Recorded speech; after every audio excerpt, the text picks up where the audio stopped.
Hello students, once again welcome to my channel maths with Pooja. हम कर रहे हैं क्लास 11th के लिए चैप्टर 9 सीक्वेंस एंड सीरीज और हमने एक्सरसाइज 9.3 के 6 क्वेश्चंस अपने लास्ट वीडियो लेक्चर में कवर कर लिए थे। अब हम स्टार्ट करने जा रहे हैं क्वेश्चन नंबर 7 ऑनवर्ड। मैंने बताया था कि ये कुछ 3-4 क्वेश्चन हमारे सम ऑफ अ जीपी पर डिपेंड कर रहे हैं। Find the sum to indicated number of terms of the given GP. आपको आगे के क्वेश्चंस में जीपी गिवन है टिल फर्दर इंस्ट्रक्शन। तो भाई जैसे क्वेश्चन नंबर 7 होगा, 8 होगा, 9 है, 10 है, तो उन सब में आपने जितनी भी टर्म्स वहाँ मेंशन की गई हैं उतनी ही टर्म्स का आपने सम फाइंड करना है। और गिवन सीक्वेंस ऑलरेडी एक जीपी है। तो हम बात करते हैं बेटा क्वेश्चन नंबर 7 की। देखो क्या दिया गया है, 0.15, 0.015, 0.0015 dash dash dash up to 20 terms, ऐसा है वहाँ पर। तो आपको क्या समझना है कि ये तो हमारी एक जीपी है जो कि अप टू इन्फिनिटी जा रही है और इसकी फर्स्ट 20 टर्म्स का हमने सम फाइंड करना है। तो there is no need to prove whether it is a GP और इट इज़ एन एपी। हमें गिवन है ये, तो हम यहाँ सबसे पहले क्या लिखेंगे, given GP is 0.15, 0.015, 0.0015 dash dash dash. और सबसे पहले आप इसका a means the first term, r means the common ratio find कर लीजिए। a आपका हो जाता है 0.15, r आपका हो जाता है A2/A1। तो ये डेसिमल है, बड़े ध्यान से करना है। 0.015/0.15। इन बच्चों को डायरेक्ट ना आए, आप आराम से करें। ऊपर देखें 15 है और 3 टर्म्स हैं, तो ऊपर वाले डेसिमल को ख़त्म करने के लिए हम नीचे 1000 लगाएंगे और इस 0.15 के डेसिमल को ख़त्म करने के लिए इसके डिनोमिनेटर में 100 लगाएंगे, जो कि ऊपर चला जाएगा। तो I can write it as 100/15। तो 15 से 15 कैंसिल हो जाता है, 100 से यहाँ पर ये कैंसिल हो जाता है and we are left with r is equal to 1/10। अब सम ऑफ द जीपी के लिए हमें ये ध्यान रखना है कि हमारा कॉमन रेशो 1 से लेस है या 1 से ग्रेटर है। तो 1/10 ऑब्वियसली 1 से लेस है। ये बात आपको पता होनी चाहिए कि जब भी न्यूमरेटर डिनोमिनेटर से छोटा होता है तो जो आंसर आएगा वो 1 से लेस। वैसे भी ये 0.1 है, तो ये आपका कॉमन, ये तो आपकी फर्स्ट टर्म हो गई 0.15 और ये आपका कॉमन रेशो हो गया। अब हमने एसएन का फॉर्मूला देखना है। We know that sum to n terms, sum to n terms of a GP, यानी एस एन का क्या फॉर्मूला होता है, ए इंटू, अब सब कुछ आर पे डिपेंड करता है। आर 1 से लेस है तो 1 आगे आ जाएगा, 1 minus r is to power n by 1 minus r. And here n कितना है, यानी जितनी टर्म्स का हमने सम निकालना है, तो एन हमारा क्या है, 20। Everything we have calculated here. A first term, r हमने फाइंड कर लिया और 20 टर्म्स का हमने सम निकालना था, तो एन की वैल्यू 20 आ गई। ये हमारा एस एन का फॉर्मूला आ गया।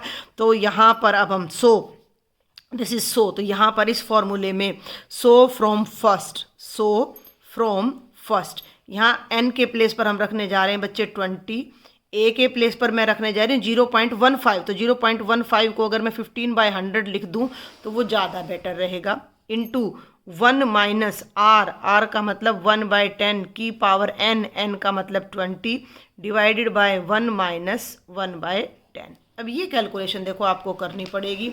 आप यहाँ चाहें तो इसको कैंसिल कर सकते हो, 5 3 जा 15 और ये 20, तो बाहर तो आपका आ जाता है 3/20 और ये हो जाता है 1 माइनस 1/10 की पावर 20। 10 1 जा 10 और 10 में से 1 माइनस करेंगे तो 9/10। आप इसको बाहर ले आएँ, 9/10 है, रिवर्ट करोगे 10/9 हो जाएगा। ठीक है भाई, सिंपल कैलकुलेशन है ये। 3/20, फिर भी मैं छोटे बच्चे की तरह आपको बार बार समझाती हूँ ताकि आपको किसी स्टूडेंट को ना समझ आ रहा हो तो वो अच्छे से समझ सके इसको, क्योंकि अलजेब्रा पर कमांड होनी बहुत जरूरी है। 9/10 डिनोमिनेटर में तो रिवर्ट कर देंगे तो 10 ऊपर 9 नीचे। इसको देखो अंदर वाली इन टर्म्स को, ये है भाई 1 माइनस 1/10 का मतलब है 0.1 की पावर 20। इसको नहीं छेड़ेंगे हम क्योंकि पावर 20 बहुत ज़्यादा हो जाती है, तो एज इट इज छोड़ देंगे। 3 1 जा 3, 3 3 जा 9, 0 से 0 कैंसिल हो गया, 3 2 जा 6। तो हमारा जो आंसर है बेटे ये क्या आ जाएगा, S20 कितना आ जाएगा, 1/3 2 जा 6, 1/6 इंटू 1 माइनस 0.1 की पावर 20। और यहीं पर हम इस क्वेश्चन को छोड़ देंगे। इससे आगे कैलकुलेशन की हमें कोई ज़रूरत नहीं है। आप अपना आंसर टैली कर लिया करो। कोई डाउट रह जाए तो मुझे कमेंट बॉक्स में लिखो, व्हाट्सएप ग्रुप में लिखो। आगे बढ़ते हैं बेटा हम। अगर आपको मेरे लेक्चर देखो बेटा समझ आते हैं, पसंद आते हैं, तो आप प्लीज़ ज़्यादा से ज़्यादा शेयर करें ताकि हमें भी थोड़ा सा अच्छा लगे, एनकरेजमेंट मिले कि भाई बच्चे हमें देख रहे हैं, सुन रहे हैं। आगे बढ़ती हूँ बेटा क्वेश्चन नंबर 8 पर। √7, √21, 3√7 dash dash dash up to n terms.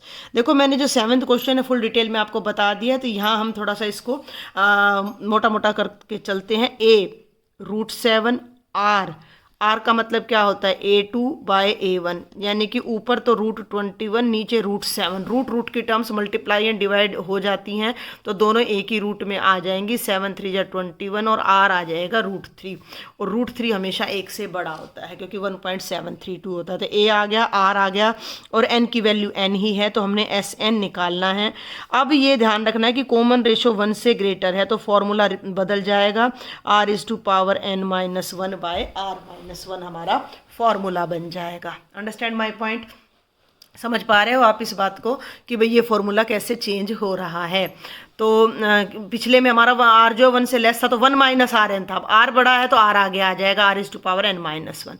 तो ये हो गया भाई A की जगह तो हो गया √7, R की जगह हो गया √3n-1, और डिनोमिनेटर में आ गया √3-1। यहाँ नहीं थी भाई ब्रैकेट। अब आप इस पूरे क्वेश्चन को चाहो तो यहीं पर छोड़ सकते हो, यहीं पर ज़्यादा करो तो इसको आप खोल सकते हो कि 3 की पावर क्या है, 1/2 है, 3 की पावर 1/2 है √3 का मतलब, और इसका आप रैशनलाइजेशन कर सकते हो। यहाँ जिन्होंने छोड़ दिया वो भी गलत नहीं है, आगे आप चाहें तो आगे भी कर सकते हैं। कैसे कि देखो ये दोनों तो कांस्टेंट है तो इकट्ठा ले लो, √7/√3-1, इन दोनों को इकट्ठा ले लिया और यहीं पर इसका रैशनलाइजेशन कर दो। इट्स बेटर कि आप रैशनलाइजेशन कर दे। आगे बढ़े। 3 देखो भाई √x का मतलब होता है x की पावर 1/2, तो √3 का मतलब हो गया 3 की पावर 1/2, तो ये हो गया 3 की पावर 1/2 की पावर n-1। डिनोमिनेटर तो बाहर आ गया है। अब इन दोनों को न्यूमरेटर को मल्टीप्लाई कर दीजिए। देखो मैं फिर कह रही हूँ कि ये यहाँ भी ठीक है क्वेश्चन आपका। तो √7 इंटू में ये कंप्लीट टर्म √3+1, और डिनोमिनेटर में देखो अब जरा √3-1, √3+1, a minus b a plus b, a square minus b square, यानी कि √3 का स्क्वेयर -1 का स्क्वेयर, और यहाँ 1/2 को जब आप n से मल्टीप्लाई करोगे तो ये बनेगा 3 की पावर n/2 -1। आगे इसको सॉल्व कर लीजिए, कितना भी थोड़ा मतलब जहाँ तक हो सके कोशिश करो। √3 से स्क्वेयर कैंसिल हो गया तो 3, 1 का स्क्वेयर 1, इंटू में 3 की power n/2 -1, and at last 3 में से एक गया अपना 2 हो जाता है, तो √7 √3+1/2 into 3 is to power n/2 -1। इससे आगे इसको सॉल्व करने की कोई गुंजाइश नहीं है। अगर n हमारा कोई नेचुरल नंबर की वैल्यू, न्यूमेरिकल वैल्यू दे रखी होती तो हम इसको और ज़्यादा थोड़ा सा आगे सॉल्व कर सकते थे। अंडरस्टैंड? दिख रहा है भाई आपको ये आंसर? आगे बढ़ते हैं अब हम क्वेश्चन नंबर 9। ये फिर से हमारा SN पर डिपेंड है, sum of n terms of a GP। तो ये क्या कहता है 1, हाँ मैं फिर लिख रही हूँ गिवन GP। जब देखो मैंने 7th क्वेश्चन में बता दिया था अच्छे से लिखना, तो वो सारा आपने लिखना है। Given GP is 1, then -a, then a², then -a³ and this. तो भैया a अपना कितना हो गया फर्स्ट टर्म यानी n, r कितना हो गया second term by first term, second term -a first term, ये तो ये हमारा आ गया -a। अब हमारा ना क्या है कि हमें ये नहीं पता कि ये ग्रेटर देन 1, नहीं माइनस है, हाँ ये ध्यान रखना, a is not equal to -1। a -1 के इक्वल तो है नहीं, लेकिन ये नेगेटिव भी हो सकता है, पॉजिटिव भी हो सकता है। तो फिलहाल हम इसको नेगेटिव यानी कि लेस देन 1 ही अपना कंसिडर करके चलते हैं। हम इसको लेस देन 1 ही कंसिडर करके चलते हैं, नेगेटिव है। तो अब हमारा SN का फॉर्मूला क्या हो जाएगा, a इंटू 1 - r की पावर n/1 - r। बहुत आसान है भाई, a की वैल्यू 1 है, 1 - r का मतलब है -a की पावर n/1 - a। 1 को हटा देना और ये हमारा क्वेश्चन यहीं पर सॉल्व हो जाता है। आप अपने आंसर साथ में टैली कर, हाँ यहाँ थोड़ी मैंने गड़बड़ कर दी भाई, माइनस है ना, और r भी माइनस का a है, तो दोनों माइनस मिलकर ये प्लस का आ जाएगा। तो ये आपका इतना सा क्वेश्चन है, इससे आगे इसमें कुछ भी नहीं है, बहुत सिंपलेस्ट क्वेश्चन है ये। नेक्स्ट इज क्वेश्चन नंबर 10 बेटा। x³ x5 x7 up to n terms if x is not equal two plus minus one है। ये देखो x is not equal two plus minus one, कि x की value ना तो वन है ना माइनस वन है, इसके अलावा कोई भी वैल्यू अगर हम लें और x3 x5 x7 हम करते हैं तो n टर्म्स तक, तो इसका सम कितना आएगा, a कितना हो गया, x3 हो गया, r second term divided by first term, 5 minus 3, भाई सेम बेस है, डिवाइड करते समय पावर माइनस हो जाएगी तो r हमारा आ जाता है x का स्क्वेयर। तो जब हमें ये डाउट हो कि किस टाइप की ये वैल्यू है, ग्रेटर देन वन है लेस देन वन है, तो हम ज़्यादातर 1 minus r is to power n वाला फॉर्मूला ही अप्लाई कर लेते हैं। तो हम डायरेक्ट ले लेते हैं a into 1 minus r is to power n by 1 minus r, सब वैल्यूज हमारे पास हैं। a is x3 1 minus are का मतलब है एक्स स्क्वेयर की power n divided by 1 minus x square, और x is not equal two plus minus one. यहाँ देखें अब आप, अगर x 1 होता तो 1 का स्क्वेयर 1 होता, डिनोमिनेटर में इन्फिनिटी आ जाता सम, माइनस 1 होता तो भी, तो यहाँ ये कंडीशन लगाई गई है। तो ये बहुत ही आसान सा क्वेश्चन था, 1 माइनस एक्स की power 2n by 1 minus x square and that's all. तो देखो ये बिल्कुल आसान से क्वेश्चन है, जस्ट आपने फॉर्मूला में वैल्यू रखनी, सॉल्व करने के लिए कुछ है ही नहीं। तो ये 10 तक के क्वेश्चन थे जो डायरेक्ट हमारे एसएन पर डिपेंड करते थे। क्वेश्चन नंबर 11 भी कुछ इसी तरह का है, लेकिन ये देखो ये क्या क्वेश्चन है, इवैल्यूएट मान ज्ञात करें किसका, sigma from k to 1, k varies from 1 to 11 2 + 3 के, क्या चीज़ है ये, क्या लिख दिया। तो सबसे पहले तो आप इसको समझें, ये कहलाता है सिग्मा, या हम इसे बोल देते हैं समेशन। समेशन बोलूँ तो जोड़, किसका जोड़ भाई, यहाँ जोड़ ज्ञात करना है, हमें जमा ज्ञात करनी है, सम ज्ञात करना है। We have to calculate the sum, whose sum, there are 2 terms 2 + 3k, एंड ये जो दे रखा है ना k इज इक्वल टू 1 11 का मतलब है k की वैल्यू 1 से 11 तक है, यानी 1 और 11 नहीं है, k की वैल्यू 1 है, फिर k की वैल्यू 2 है, फिर k की वैल्यू 3 है, फिर k की वैल्यू 4 रखनी है, और इस तरह हमने k की वैल्यू को 11 तक पुट करना है, और उन सब टर्म्स का हमने एडिशन करना है, और वो आंसर फिर हमने फाइंड करना है।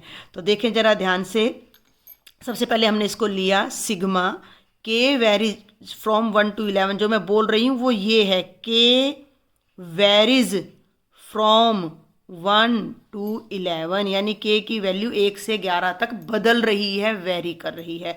तो ये हो गया 2 + 3 इज टू पावर k। अब आगे ध्यान देना, एक बार यहाँ हमने k के प्लेस पर 1 रखना है, तो यहाँ तो k रखने की तो जगह है नहीं, तो इसको तो 2 ही रहने देंगे, और यहाँ 1 रखेंगे +3 की पावर 1।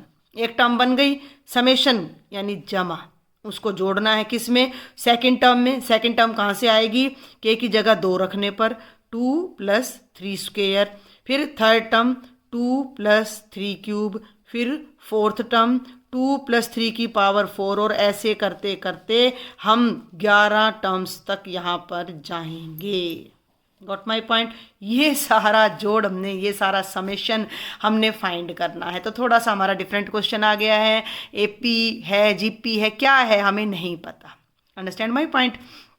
इस सिग्मा का मतलब था टर्म्स को ऐड करना, किन टर्म्स को कॉरस्पॉन्डिंग जो कंजेक्यूटिव टर्म्स आएंगी लगातार कैसे आएंगी, k को वेरी करने से आएंगी। k को 1 रखेंगे कोई और एक टर्म आएगी, 2 रखेंगे दूसरी आएगी, 3 रखेंगे तो तीसरी आएगी, और ऐसे उन सबको ऐड करना है। अब इनको ऐड करने के लिए थोड़ा सा अपना हम दिमाग यूज़ करते हैं भाई। 11 ब्रैकेट्स हैं हमारे पास, देखो 1 रखा तो एक ब्रैकेट आई, 2 रखा तो दूसरी ब्रैकेट आई, 3 रखा तो तीसरी ब्रैकेट आई, तो ये 11 ब्रैकेट्स हैं। हर ब्रैकेट में 2 आया हुआ है, देखो जमा है, 2 2 2 2 2, 11 दूनी 22 टर्म्स हैं। अगर इन 22 टर्म्स को हम थोड़ा सा अलग अलग करके भी ऐड कर दें तो कोई फर्क नहीं पड़ता, क्योंकि एडिशन कम्यूटेटिव एसोसिएटिव सब कुछ होता है। एडिशन करते समय अगर टर्म्स के ऑर्डर आगे पीछे हो जाएं तो कोई फर्क नहीं पड़ने वाला।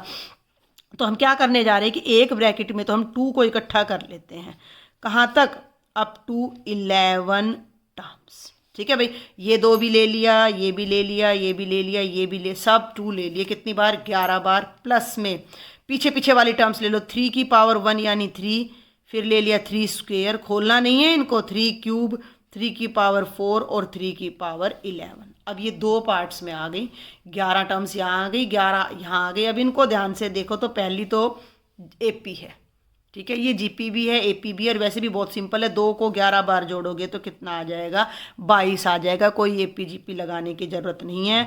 और ये जो टर्म है ये एक जीपी है, तो इसको आप या तो अलग से साइड में किसी ब्रैकेट में मेंशन कर दें तो ज़्यादा बेटर रहेगा कि टर्म्स, या टर्म्स नहीं sorry, series in second bracket is a GP. ठीक है, तो या फिर आप इसको ऐसे भी लिख सकते हो कि इट इज अ जीपी, जिसमें ए यानी फर्स्ट टर्म 3 है आपकी, क्लियर। आर आपका कितना है, 3 स्क्वेयर बाय 3 यानी कि वो भी 3 है, ग्रेटर देन 1। और एन कितना है, 11, ये 11 टर्म्स हैं जो हमने ऐड करनी है। तो अब हम यहाँ पर फॉर्मूला लगाते हैं। तो पहली टर्म्स का तो जोड़ एडिशन हमारा 22 आ ही चुका है। अब इस ब्रैकेट को देखें, ए इंटू आर एक से बड़ा है तो 3 की power n minus 1 by 3 minus 1, और 1 n भी नहीं आएगा भाई, n के प्लेस पर 11 आ जाएगा। ठीक है, याद आ रहा है, एस एन फिर लिख रही हूँ, a into r is to power n minus 1 by r minus 1 if r is greater than 1। तो a 3 की power 11 minus 1 by 3 minus 1, just solve it. इसको तो अलग रखना भाई, 22 प्लस ये 3 में से 1 गया 2, 3 के नीचे तो 2 आ जाएगा, और इसको यहीं छोड़ दो, 3 की पावर 11 माइनस 1, बहुत बड़ा हो जाएगा ये कैलकुलेशन, तो हम इससे आगे इस कैलकुलेशन को नहीं करेंगे, हम इसको यहीं पर छोड़ देंगे। तो ये थोड़ा डिफरेंट क्वेश्चन था, आई होप आपको ये क्वेश्चन समझ आया होगा। फिर भी कोई डाउट रहे तो आप मुझे कमेंट बॉक्स में लिखो बेटा, ताकि मैं आपकी हेल्प कर सकूं। Now we are going to solve question number 12 of exercise 9.3. This is a little bit different question. The sum of first 3 terms of a GP is 39 by 10 and their product is 1. Find the common ratio and the terms. ध्यान से पढ़ेंगे। एक GP की पहली 3 terms का सम यानी addition तो 39 by 10 है, और उनकी जो प्रोडक्ट है वो 1 है। Find the common ratio and the terms. सुनने में बड़ा आसान लग रहा है, मुश्किल है भी नहीं क्वेश्चन, बट यहाँ अब मैं आपको एक स्पेशल बात, एक क्लू, एक टिप बताना चाहूँगी कि जब भी किसी जीपी की 3 टर्म्स का एडिशन या प्रोडक्ट, बेसिकली प्रोडक्ट दे रखी हो, तो हम वो 3 टर्म्स नहीं लेंगे जो हम भाई अपना यूजुअली लेते आए हैं पहले से, कि कौन कौन सी भाई, पहली टर्म ए, दूसरी ए आर और तीसरी ए आर स्क्वेयर। क्यों नहीं लेंगे, क्या हम कुछ और लेंगे? देखते हैं एक बार। भाई इन तीनों टर्म्स को लेकर अगर हम एडिशन करें, देखो हमारे पास 2 कंडीशन है, इनकी एडिशन और इनकी प्रोडक्ट, तो उन दोनों से फिर हमें ए निकालना पड़ेगा, आर निकालना पड़ेगा, टर्म्स। तो यहाँ मेरा कहने का मतलब क्या है कि जब हम इन तीनों को जोड़ेंगे ये आएगा, और जब हम इन तीनों को मल्टीप्लाई करेंगे तो ये आएगा। तो यहाँ से कोई कंक्लूजन नहीं निकलेगा, क्योंकि ये तो बन जाएगा A cube R cube is equal to 1, और इसकी हेल्प से हम यहाँ से कोई वैल्यू नहीं निकाल सकते। उसके बजाय we will take some different terms. ये एक ट्रिक है कि जीपी में जब भी 3 टर्म्स आए तो कैसे लेंगे। लेट फर्स्ट, ध्यान देना भाई, let first 3 terms of a GP are a by are, a and a r. ये जीपी में है, ध्यान से देखना। हम ए से शुरू करते थे, ए आर, अब हमने ए बाय आर। आप देखो ना कि सेकंड टर्म ए है, first term a by r है। जब मैं डिवाइड करूंगी ए से ए कट जाएगा, आर ऊपर चला जाएगा, तो कॉमन रेशो आर आ गई। जब मैं थर्ड टर्म को सेकंड से डिवाइड कर रही हूँ तो भी कॉमन रेशो आर आ रहा है। तो this is certainly a GP. GP तो हो गई है ये हमारी। तो ये आपने ध्यान रखना है कि जब भी 3 टर्म्स, 5 टर्म्स के लिए हम क्या लेते हैं, A by R square, A by are, A R और ए आर स्क्वेयर। तो इस तरह कुछ स्पेशल क्वेश्चंस होते हैं कॉम्पिटिटिव एग्जाम में ज़्यादा, बल्कि इनका यूज होता है हमारा जब हम कॉम्पिटिशन एग्जाम में बैठते हैं, तो वहाँ ज़्यादा यूज हमारा इनका होता है। तो एनसीईआरटी में क्या होता है कि एक टाइप के एक 2 ही क्वेश्चन मिलते हैं। ये एसएन के ही आपको 4-5 क्वेश्चन मिल गए हैं, तो ये अपने आप में शायद एक ही क्वेश्चन है, तो आपने स्पेशल ध्यान रखना है। अब हम क्या करने जा रहे हैं कि जो हमें कंडीशंस गिवन है उन्हें लेते हैं। तीनों टर्म्स का सम 39 by 10 है भाई, तो A by are plus A R कितना है, 39 by 10। This is equation number 1 and the product is 1। अब देखिएगा प्रोडक्ट करते time, first number multiplied second number और मल्टीप्लाइड थर्ड नंबर इज 1। अब देखिए आर से आर कैंसिल हो गया, ए क्यूब कितना आ गया 1 आ गया, और 1 को मैं लिख सकती हूँ 1 का क्यूब, तो हमें बड़ी इजीली ए की वैल्यू मिल गई। और इस ए की वैल्यू को अब हम फर्स्ट में पुट करके आर निकाल सकते हैं। तो put a is equal to 1 in first, ध्यान देना है। तो फर्स्ट हमारा क्या बन जाएगा 1 by are plus one into r, यानी कि r is equal to 39/10। Got it. अब ये आसान हो जाएगा, लेफ्ट साइड में आप आर एलसीएम ले लीजिए, तो आर से आर कैंसिल, 1 को आर से मल्टीप्लाई करेंगे आर को आर से मल्टीप्लाई करेंगे r square is equal to 39/10, cross multiplying. ठीक है भाई, बोथ साइड्स, इसको इधर ले जाइए, इनको इधर ले जाइए एंड मल्टीप्लाई कर दीजिए, जिससे हमारे पास आर में एक क्वाड्रेटिक इक्वेशन बनती है और जिससे हम आर की वैल्यू फाइंड कर पाएंगे। तो 10 को इधर ले जाइए, तो 10 को 1 से भी मल्टीप्लाई करेंगे, आर से भी करेंगे और आर स्क्वेयर से भी। ये बन गया 10 plus 10r plus 10r square, और इसको उधर ले जाइए 39r, इसको भी लेफ्ट में ले आओ भाई उठाकर, सारी टर्म्स एक तरफ कलेक्ट कर लीजिए। थोड़ा ऑर्डर में भी करते हैं, 10r स्क्वेयर सबसे लार्जेस्ट है, आगे लिखा, फिर मैंने लिखा 10r, फिर मैंने लिखा 10, ऑर्डर चेंज कर दिया, साइड चेंज नहीं की है। साइड चेंज करते तो पॉजिटिव नेगेटिव हो जाता, ऑर्डर चेंज किया है भाई। ऑर्डर चेंज करने का मतलब a प्लस बी प्लस सी कर दो या c प्लस बी प्लस ए कर दो, कोई फर्क नहीं पड़ना हमें। ठीक है, और ये आ गया -39r इज इक्वल टू 0। थोड़ा सा अरेंज करते हैं, ये 10r ये 39r, तो हल करते हैं, इसको सॉल्व करते हैं। 10r स्क्वेयर 10 में से 39 गया, -29r plus 10 is equal to 0। ये हमें एक क्वाड्रेटिक इक्वेशन मिल जाती है which will provide us 2 values of r, और उन 2 वैल्यूज़ के लिए हमें 2 GP मिल जाएंगी। इसको सॉल्व करने के लिए अब देखिए यहाँ पर 10 10 जा 100, हमें 29 के ऐसे फैक्टर्स करने हैं जिन्हें ऐड या सब्ट्रैक्ट करो तो 29 आए, मिडल टर्म स्प्लिट करके, और इनकी प्रोडक्ट 100 आए। मैं आपको वर्बल बता रही हूँ, 25 4 जा। ठीक है भाई, ये देखो ना, 25 चौके 100 होता है, और 25 में 4 जोड़ दो तो 29 होता है। तो ये सारी बातें आपको पता होनी चाहिए। ये सब रफ वर्क है जो मैं इधर बॉक्स में कर रही हूँ, ये नहीं राइट साइड वाले बॉक्सेस रफ हैं।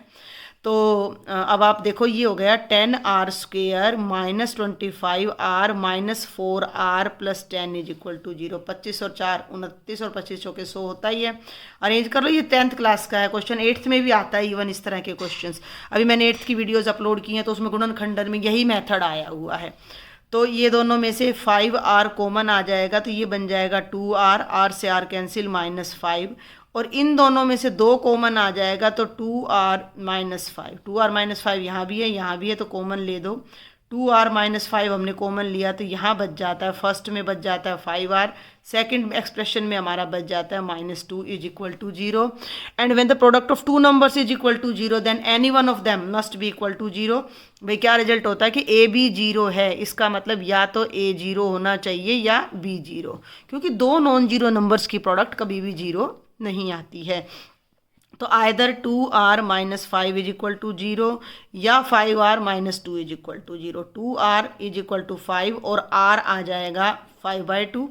यहाँ से आप लोगे तो 5r इज इक्वल टू 2 और r आ जाएगा 2/5। We got 2 values for r, और a की वैल्यू हमारी अभी यहाँ ऊपर कितनी आ रही थी, 1 आ रही थी। तो अब हम इससे आगे बढ़ते हैं इसी नोटबुक में पार्टीशन करके कि हमसे क्या पूछा गया था।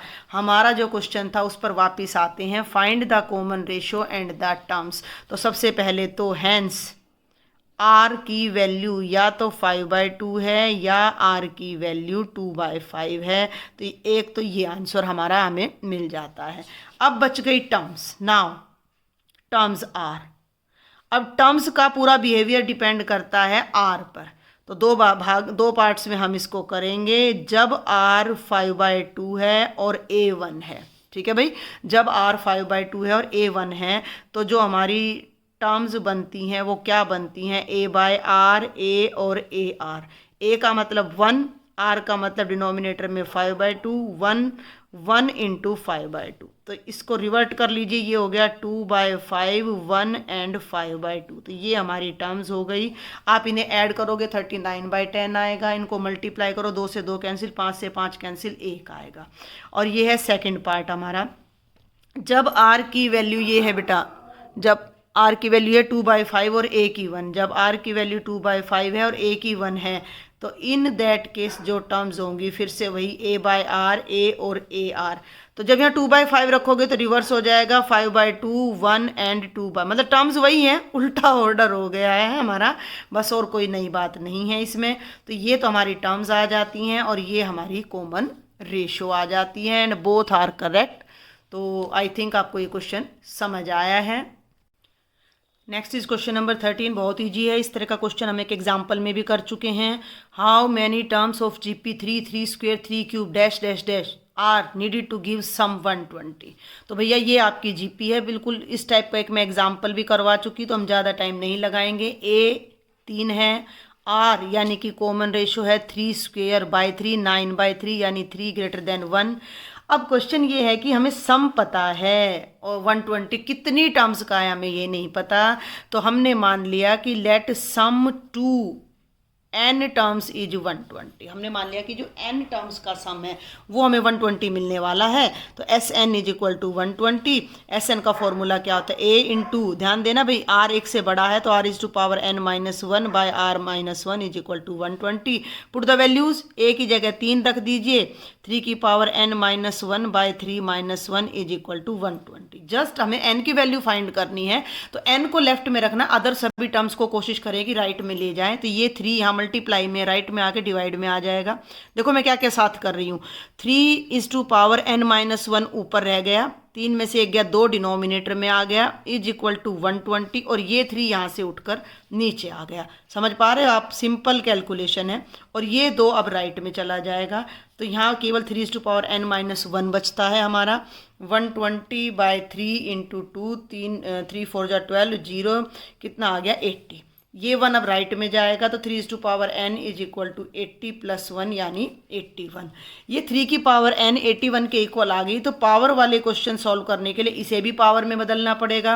81 होता है 3 की पावर 4, आप वेरीफाई कर सकते हो। 3 3 जा 9, 3 जा 27, 3 जा 81। दोनों साइड्स बेस सेम है, इसका मतलब पावर भी सेम होगी, तो n की वैल्यू हमारी आ जाती है 4। इसका मतलब क्या हो गया कि n 4 टर्म्स का जो सम है एक्चुअल में वो 4 टर्म्स का सम वो है आपका 120 आ रहा है। Now we are going to solve question number 14. The sum of first 3 terms of a GP is 16 and the sum of next 3 terms is 128. Statement को मैंने थोड़ा शॉर्ट में लिखा, determine a r and SN। आपकी book में statement ये है कि determine the first term, common ratio and sum of n terms, तो बात वही है। तो भाई देखो अब ये काफ़ी क्वेश्चंस हमने कर लिए, तो स्टार्टिंग आपने करनी है, let a be the first term, r be the common ratio of a GP। तो अकॉर्डिंग टू क्वेश्चन पहली 3 टर्म्स का सम, तो A1 plus A2 plus A3 कितना है 16 है, ठीक है। A1 का मतलब A, A2 का मतलब AR और A3 का मतलब AR स्क्वेयर। यहाँ भी 3 टर्म्स हैं, लेकिन मैंने वो टर्म्स नहीं लिए, स्पेशल वाली जो बताई थी वो अगर प्रोडक्ट दे रखी है तो लेना है। क्यों नहीं ली, क्योंकि अगली 3 भी दे रखी हैं, हमें 6 टर्म्स तक जाना है ना, इसलिए मैंने नहीं लिया। ये आ गया, इन तीनों में से A कॉमन ले लिया, तो ये बच जाता है 1 plus R square is equal to 16। ये हमें एक रिजल्ट प्राप्त होता है, हमें एक रिजल्ट मिलता है which we name as equation number 1। Clear. अब हमें आगे कंडीशन दे रखी है कि sum of next 3 terms is 128, ठीक है। तो ऑल्सो हमें क्या दे रखा है, हमें दे रखा है कि नेक्स्ट 3 टर्म्स यानी 4th, 5th और 6th टर्म का सम 128 है। 4th टर्म क्या होगी AR क्यूब, 5th टर्म क्या होगी AR 4, 6th टर्म क्या होगी AR की पावर 5, 128। इसको जरा ध्यान से देखो, A तीनों में है, R 3 बार यहाँ है, 4 बार यहाँ है, 5 बार यहाँ है, तो हम R क्यूब को कॉमन ले सकते हैं, तो ये बचा 1। A बाहर आ गया, R 4 बार था, 3 बार बाहर आ गया, 1 बार बचा और ये भी बाहर आ गया, इज इक्वल टू 128। ये आ गई हमारी इक्वेशन नंबर 2। इक्वेशन नंबर 1 को मैं यहाँ एक बार फिर से राइट कर रही हूँ ताकि मुझे बार बार पेज टर्न ना करना पड़े और आप भी ध्यान करें। तो ये 1 आ गई।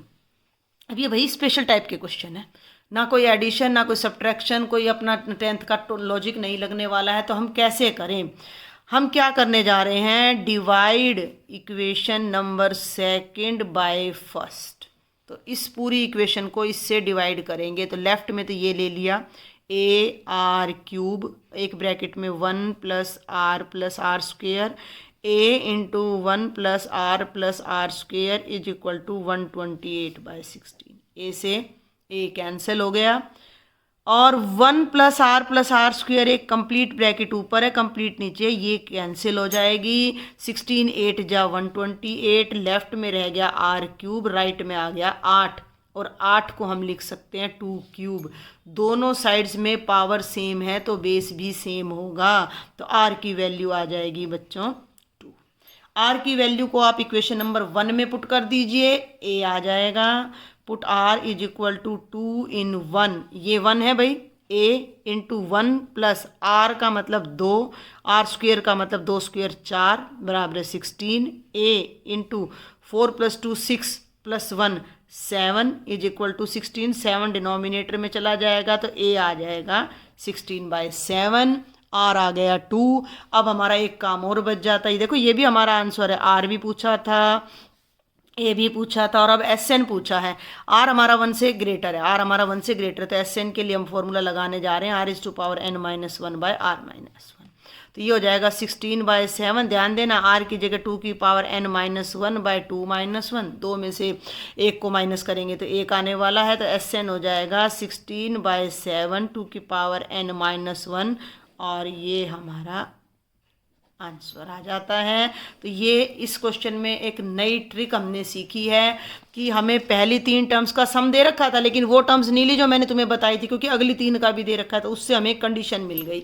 फिर हम देखो अगली पे गए, फिर 3 टर्म्स का सम था, उससे फिर एक कंडीशन आई और दोनों को डिवाइड करते ही हमारा क्वेश्चन बिल्कुल ईजिली सॉल्व हो जाता है। तो ये बहुत ही आसान सा क्वेश्चन तो नहीं था, थोड़ा डिफरेंट क्वेश्चन था, वो ज़्यादा आसान नहीं था, लेकिन ये थोड़ा आसान क्वेश्चन है तो इसको हम सोल्व करने जा रहे हैं। ये क्या कह रहा है कि given A GP with, short में करा रही हूँ मैं, ए हमें 729 दे रखा है और जो 7th टर्म है वो हमें 64 दे रखी है और हमें S7 फाइंड करना है। ठीक है भाई, तो ए हो गया, ये 7th टर्म हमें दे रखी है 64, 7th टर्म का मतलब होता है ए इंटू आर की पावर 6 इज इक्वल टू 64। ध्यान देना है भाई, ठीक कर रहे हैं हम। तो ए का मतलब हो गया 729 इंटू आर की पावर 6 इज इक्वल टू 64। ये हो जाएगा 64/729। 64 होता है 2 की पावर 6 और ये होता है 3 की पावर 6, तो 2/3 की पावर 6, दोनों तरफ सेम पावर है तो बेस भी सेम होगा। तो आर आ गया 2/3 जो कि 1 से लेस है। ए ऑलरेडी आपको गिवन है, हमने S7 फाइंड करना है, तो ए इंटू 1 - आर की पावर n/1 - आर। बिल्कुल वर्बल सा क्वेश्चन था, इतना कुछ था नहीं, कैलकुलेशन है बस। 729/1 - 2/3 इज टू पावर 7। ठीक है, 7 है ना, तो S7 नहीं है भाई, ये SN का फॉर्मूला है वैसे, तो यहाँ आप S7 लगाएं बाय 1 - 2/3। अब इसको थोड़ा सॉल्व करना पड़ेगा आपको अच्छे से। तो 729 1 माइनस, ऊपर भी सॉल्व कर लो तो ज़्यादा बेटर रहेगा। 2 2 जा 4, 2 जा 8, 2 जा 16, 2 जा 32, 2 जा 64, 2 जा 128 और 3 की पावर 7, 3 की पावर 6 तो 729 है ही, तो 7 और ले लो, 3 9 जा 27, 2 3 2 जा 6 + 2 8 और 3 7 जा 21 डिवाइडेड बाय 3 1 जा 3, 3 में से 2 गए 1, 1/3 हमारा एलसीएम आ गया। इस 1/3 को तो यहाँ ले जाकर देखो, ध्यान देना ऊपर कर दो, तो ये तो हो गया 729 × 3, ये डिनोमिनेटर खत्म, और यहाँ आ जाएगा 1 - 128/2187। अब 2187, ये भी 2187 आएगा, तो 2187 यहाँ लिया, 2187 एलसीएम लिया और यहाँ चला गया, तो 2187 - 128 ये कैंसिल हो जाएगा। ये आ जाएगा 17 - 8 9, 7 - 2 5, 110 और ये 2, तो 2059, ये 2059 हमारा आंसर हो जाएगा। अब यहाँ एक छोटी सी बात मैं आपको और बताना चाहूँगी, और मैं आपके लिए एज ए होमवर्क छोड़ दूँगी, आप खुद कर लेना। ये जो r की पावर 6 है हमारा 64/729, क्योंकि इवन है तो हम इसे -2/3 की पावर 6 भी लिख सकते हैं, क्योंकि इवन है भाई, इवन है तो पावर नेगेटिव का पॉजिटिव बन जाएगा, तो r यहाँ से -2/3 आएगा। ठीक है। और r को जब आप यहाँ -2/3 लोगे तो ये प्लस का आएगा, ये प्लस का आएगा, और आप इसको सॉल्व कर लेना, आपका आंसर 463 आ जाएगा। नहीं आए तो आप मुझे बता देना, तो आप इसको अपने आप ट्राई करना, क्योंकि आपकी एनसीईआरटी में 2 आंसर हैं। वैसे आप अगर एक ये अकेला भी करके आ जाते हो फाइनल में तो you will score the full marks. फिर भी आपको यहाँ मैंने बता दिया है कि आप इस तरीके से भी इस क्वेश्चन को सॉल्व कर सकते हो। तो आज का लेक्चर बेटा यहीं कंक्लूड करते हैं। एक रिक्वेस्ट मैं आप सबसे बार बार करती हूँ कि मेरे चैनल को सब्सक्राइब ज़रूर करें, ज़्यादा से ज़्यादा स्टूडेंट्स तक मेरे लेक्चर्स को शेयर करें, कमेंट बॉक्स में लिखें और मेरे व्हाट्सएप ग्रुप को ज्वाइन करें। Thank you students.